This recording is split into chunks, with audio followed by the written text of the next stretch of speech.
भागवत गीता अध्याय 2 गीता का सार।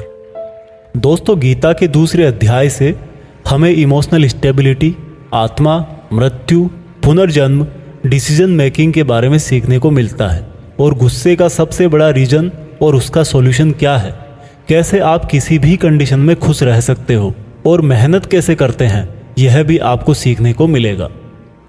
जब अर्जुन ने युद्ध करने से मना कर दिया तब सारथी श्री कृष्ण ने अर्जुन से कहा कि अर्जुन, ये तुम्हें अचानक से क्या हो गया?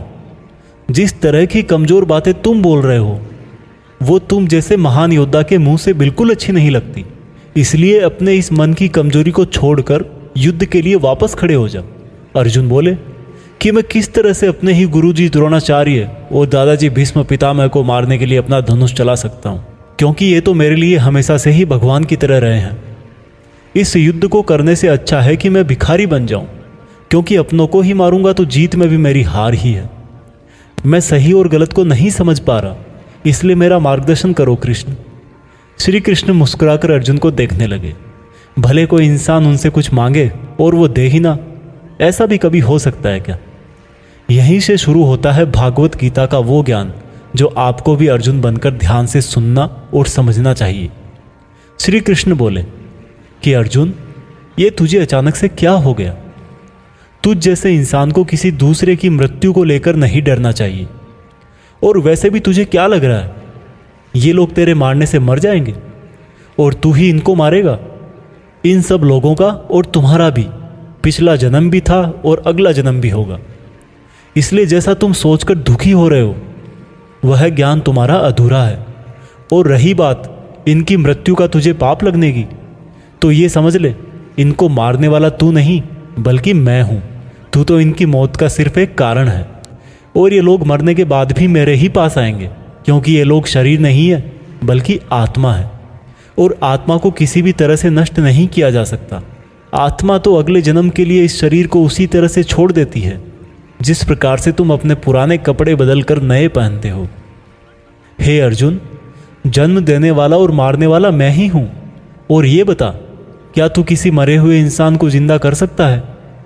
अगर तू मरे हुए को जीवन नहीं दे सकता तो जीवित को भी नहीं मार सकता, क्योंकि जीवन देने वाला भी मैं हूं और मारने वाला भी मैं हूं, और इनकी मौत मैंने तेरे ही हाथों लिखी है।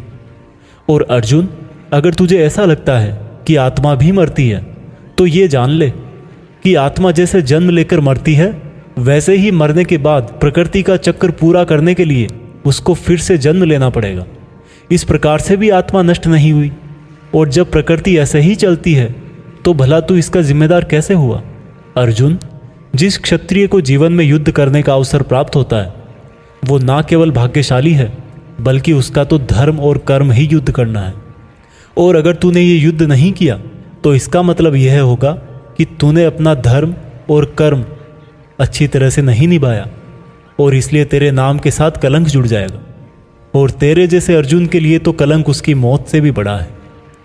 जो लोग तुझे बहुत सम्मान दिया करते थे वही लोग तेरी बहुत बुराइयां करेंगे, तेरी वीरता पर सवाल उठाएंगे। इसलिए अर्जुन, तू सुख दुख, हार जीत और फायदे नुकसान को छोड़कर अपने विचारों को स्थिर कर और युद्ध के लिए धनुष उठा, जिससे या तो तू युद्ध में मारा जाकर मेरी ही शरण में आएगा या फिर विजेता बनकर धरती पर ही सुख भोगेगा। हे अर्जुन, तुमने आज तक जितना भी सीखा है वो मेरे इस ज्ञान के आगे बहुत छोटा है। तुम काम करने के पहले ही उसके परिणाम के बारे में सोच लेते हो, जबकि तुम्हें यह जान लेना चाहिए कि फल देने वाला मैं हूं और कर्म करने वाले हो तुम। तुम अपना काम करो, मैं अवश्य अपना काम करूंगा। इस बात